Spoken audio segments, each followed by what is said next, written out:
சிறுவன் கடத்தல் வழக்கில் ஜாமீன் கோரிய புரட்சி பாரதம் கட்சித் தலைவர் ஜெகன்மூர்த்தியின் மனுவானது நாளை ஒத்திவைக்கப்பட்டிருக்கிறது. அதனை அண்மை செய்தியாக பார்க்கிறோம். ஜெகன்மூர்த்தி ஜாமீன் மனுவானது நாளை தேதிக்கு ஒத்திவைக்கப்பட்டிருக்கிறது.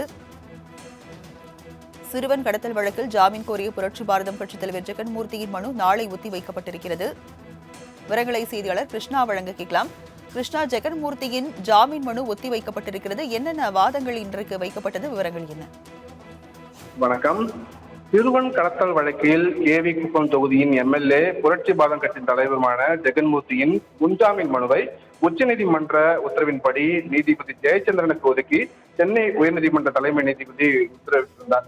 அதன்படி இன்றைய தினம் விசாரணைக்காக எடுத்துக் கொள்ளப்பட்டது. திருவள்ளூர் மாவட்டம் கலாம்பாக்கம் பகுதியைச் சேர்ந்த தனுஷ், தேனியைச் சேர்ந்த விஜயஸ்ரீ காதல் திருமண விவகாரத்தில் தனுஷின் சகோதரரை கடத்தி சென்ற விவகாரம் தொடர்பாக புரட்சி பாரதம் கட்சி தலைவரும் கேவி குப்பம் தொகுதி எம்எல்ஏவுமான ஜெகன்மூர்த்தி உள்ளிட்டோருக்கு எதிராக வழக்கு பதிவு செய்த போலீசார் பெண்ணின் தந்தை உட்பட 5 பேர் கைது செய்தார்கள்.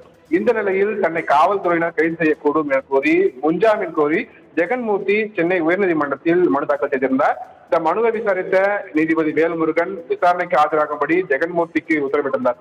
அதே போல கடத்தலுக்கு உடந்தையாக செயல்பட்டுள்ளதாக கூறி குற்றம் சாட்டப்பட்ட ஏடிஜிபி ஜெயராமையும் கைது செய்து விசாரணை சட்டப்படி நடவடிக்கை எடுக்க வேண்டும் என்று நீதிபதி வேல்முருகன் உத்தரவிட்டிருந்தார். அதன்படி ஏடிஜிபி ஜெயராமை காவல்துறையினர் விசாரித்துவிட்டு விடுவித்தார்கள்.